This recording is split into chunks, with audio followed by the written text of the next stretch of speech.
Hey everyone, Breaking Kalani here, and I'm going to be reading Elighah of Boxton by Christopher Paul Curtis. And I just had to restart because I went over my time limit. Kind of sucks. Okay, Chapter 1, Snakes and Mom. It was Sunday after church and all my chores were done. I was sitting on the stoop of our home trying to think what to do. It was that time of day when the birds were getting ready to be quiet, and the toady frogs were starting to get louder with that chirpy sound they make most of the night. I wondered if it would be worth going fishing for about an hour before it got dark. I got that question answered when Cooter came walking up the road, waving at me. Evening, Eli. Evening, Cooter. What you doing, Eli? I was just thinking about getting old Flapjack and going fishing. You want to come? Uh-huh. I got something that's more interesting than watching you fish. I got a mystery. This might not be so good. I ain't trying to be disrespectful about my best friend, but there's lots of things that Cooter sees about as being mysterious that most folks just understand real easy. I asked him anyway. What's the mystery? I was cutting through my dad's truck patch when I'd seen some strange tracks I ain't never seen before. What kind of tracks? Were they big? Uh-huh, long and wiggly. I just followed them but they disappeared into the grass. Cooter's really good at tracking, so maybe it was a mystery after all. Let's go, Cooter. We got to Cooter's home and opened the gate and went round back to his mother's truck patch. Cooter was right. The longest rows of Ma's beets and corn his mom's beets and corn, sorry about that, guys, and green peas were some of the strangest markings I'd ever seen. I studied them real close. They were long and skinny in 6 wiggly lines. Two of them were a bit thicker than the rest. I started on one side in Cooter's Ma's truck path. I went clean into her vegetables and disappeared into the grass. I got on my hands and knees to give him a really good eye and told Cooter, "You got me. I ain't never seen tracks like that nowhere. Let's ask my pa once he comes out of the field." But before we had the chance to ask Pa, the preacher came walking down the road in front of Cooter's. He ain't at all like a common preacher that's got a church or nothing, but he tells anyone that will listen that he's right Reverend Deacon Dr. Zechariah Connery III. And he's the most educated, smartest man anywhere around. Instead of saying all his names, me and Cooter just call him the preacher. He leaned on Cooter's fence. "Evening, boys." "Evening, sir." "Hot one today. Why aren't you two off swimming?" Cooter said, "We's trying to solve this mystery, sir." "Really? What kind would that be?" I told him. "It's some kind of animal tracks we ain't never seen before, sir." "Where are they?" The preacher opened the gate and walked to the truck patch and squatted down, peering at the tracks, sharp and done. He took his jackknife out and, sorry, my cat's banging on the door. I got distracted. He took his jackknife out of his pocket and dug a little scoop of dirt out of one of the tracks. He looked at it so close his eyes started to go crossed. I quit breathing. My blood ran cold, all when he shouted suddenly, "Lord have mercy!" The preacher stood quick and looked around him, the way you would have if somebody screamed wolf. Me and Cooter looked. Who wouldn't have? The preacher said, as he was talking to himself, "No, no, no. I knew this would happen. I just prayed it wouldn't be this soon." Me and Cooter called together, "What is it? What was going to happen?" The preacher looked at like his best friend just got killed. "I warned them. They had to check those new folks better. Now somebody's accidentally towed some of those horrible creatures up here." I noticed instead of folding his knife, the preacher kept it open.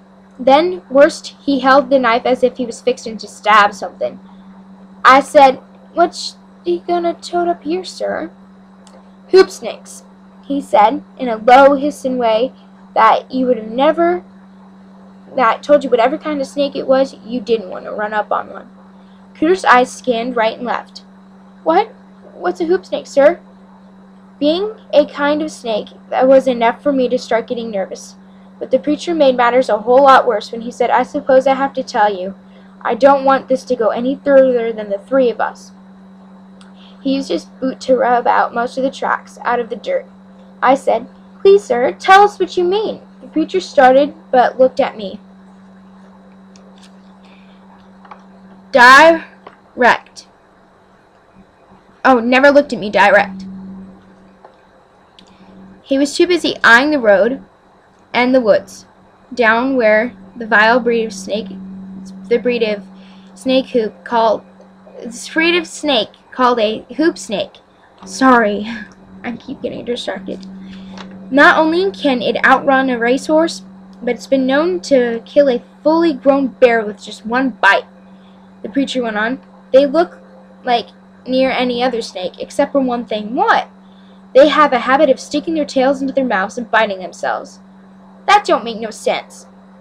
That don't make no sense at all. If what the preacher was saying was true, then these snakes aren't too sharp-minded. I said, How are they gonna bite you if they're clamping down on their tails, sir? Good question, Elighah. But they don't hold their tails when they're ready to bite. They hold their tails when they're ready to chase after you. Cooter said, But... Now the preacher held up his hand. Listen, my young brothers, and listen good. This may save your lives. Once bitten their tails, they form a shape of a circle and stand up like a wheelbarrow hoop and commence rolling after whatever they've decided to kill. The hairs on the back of my neck started jumping up like skeeters had just brushed against them. The preacher said, After they catch you and bite you, he snapped his left hand shut, like it was the mouth of one of those hoop snakes, and the horror begins. You're doomed. Cooter said, How come? Because, Cooter, their poison gets into your blood too quick. With ours, you commence swelling till your skin looks so soft and rotten as a ripe peach left in the noonday sun. Cooter said, What swells up? The preacher said, You swell up so much that after exactly 7.5 days of the pressure, your body becomes too great, and you explode, like an overheated steam boiler. In seconds, your stomach and your lungs and your other entrails are flying around for miles and miles. I think he's over-exaggerating. I couldn't believe the folks who just got freed would do this to us, even if it was an accident.